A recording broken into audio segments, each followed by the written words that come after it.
बहुत शुक्रिया आपके वक्त के लिए। आपसे शुरुआत करूंगा, किस तरह से देख रहे हैं आप 26वीं आईनी तरमीम के कानूनी जो पहलू हैं आपकी नज़र में वो कैसे हैं? क्या इस तरमीम के हम ये समझ सकते हैं कि अदलिया की जो आज़ादी है और पार्लियामेंट की खुद मुख्तारी है वो जो एक बैलेंस कायम करने की कोशिश की गई है हुकूमत की तरफ से, उसमें कितना कामयाब हो पाएगी हुकूमत?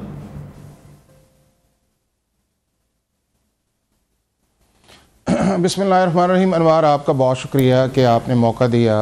बुनियादी बात यह है कि पाकिस्तान का जो अदालती निज़ाम है या पाकिस्तान का जो कानूनी निज़ाम है इसमें बहुत सी बेहतरी की गुंजाइश है और ये सारी पॉलिटिकल पार्टीज़ जो हैं इंक्लूडिंग पाकिस्तान का आम शहरी जो है वो ये समझता भी है, चाहता भी है कि इस मुल्क के निज़ाम को बदला जाए। जो आउटडेटेड एक सिस्टम चल रहा है जिसके अंदर ना इंसाफ मिलता है और ना ही इंसाफ देने वाले जो हैं उनके ऊपर एक ट्रस्ट जो है वो पाकिस्तान के आम आदमी का या पाकिस्तान के जस्टिस सेक्टर का उस लेवल पे होना चाहिए वो नहीं है। और उसी की वजह ये है कि इस बैकलॉग की वजह से, इस अपॉइंटमेंट प्रोसेस की वजह से, इस आउटडेटेड लेजिस्लेशन की वजह से, इस डिसफंक्शनल निज़ाम की वजह से और इस तरह के बार बार पाकिस्तान की हाई कोर्ट या सुप्रीम कोर्ट के जो फैसले आते हैं जो पाकिस्तान के कॉन्स्टिट्यूशन के नीचे रहने चाहिए बल्कि पाकिस्तान के कॉन्स्टिट्यूशन से ऊपर चले जाते हैं और फिर उसके बाद रियासत का इस सारे प्रोसेस के अंदर इन्वेस्ट न करना, जजेस की तादाद को न बढ़ाना, उसके बाद ये है कि एफिशिएंसी को न बढ़ाना, अकाउंटेबिलिटी जो है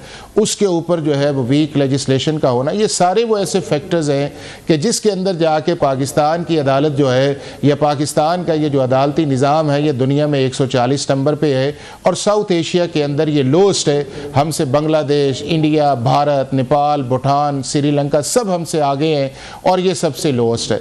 अब इसको एड्रेस होना चाहिए कि नहीं होना चाहिए, इसके ऊपर सब जमातों का कॉन्सेंसस है कि होना चाहिए। हम आदमी का है, हम जस्टिस सेक्टर से है। अब उसको बेहतरी का तरीका क्या है? अब बेहतरी का तरीका ये है कि आप इन सारे एरियाज़ के ऊपर काम करें, अपॉइंटमेंट्स पे भी काम करें, लेजिस्लेशन पे भी काम करें, उसके बाद ये है कि अकाउंटेबिलिटी के ऊपर भी काम करें और रियासत जो है इन सारे मामलात के अंदर इन्वेस्ट करें। अब इस कॉन्टेक्स्ट में अगर देखा जाए तो ये जो अब अटेम्प्ट की गई है 26 कॉन्स्टिट्यूशन अमेंडमेंट, तो इन प्रिंसिपल्स के ऊपर सारी पॉलिटिकल पार्टीज एग्री थी, हैं और रहेंगी और सबका एक बुनियादी इनिशिएटिव था इस 26 कॉन्स्टिट्यूशन अमेंडमेंट से पहले कि इस मुल्क के अंदर आईनी अदालत जो है वो बननी चाहिए।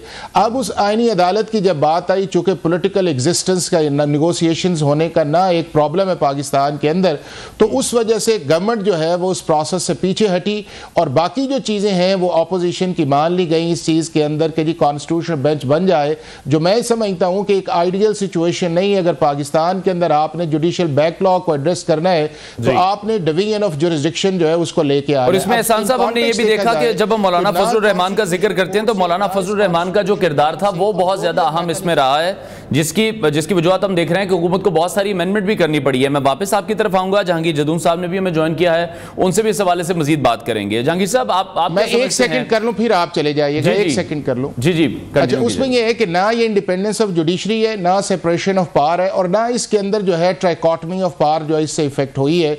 ये एक जो इम्बैलेंस था उस बैलेंस को क्रिएट करने की एक कोशिश की गई है। दूसरा ये है कि इसके अंदर मौलाना फजलुर रहमान साहब का, बिलावल भुट्टो साहब का और जितनी भी पॉलिटिकल पार्टीज हैं सबका उसके अंदर क्रेडिट है कि उन्होंने एक कंसेंसस के ऊपर आए और गवर्नमेंट को भी इसका देना चाहिए कि जिनका इनिशिएटिव कॉन्स्टिट्यूशनल कोर्ट था बट कंसेंसस के लिए उन्होंने कहा कि कॉन्स्टिट्यूशनल बेंच बन जाए। अदरवाइज अगर पीटीआई गवर्नमेंट में होती तो उन्होंने भी यही अमेंडमेंट्स लेके आनी थी। अब ये है कि ऑपोजिशन के अंदर है और मैं समझता हूं कि अगर ये फॉरवर्ड काम कर जाता है या एक अच्छे शुरुआत कर ली जाती है तो पाकिस्तान के निज़ाम इंसाफ के अंदर एक अच्छी बेहतरी का आगाज हो सकता है। ठीक है, एहसान साहब हमारे साथ ही मौजूद रही।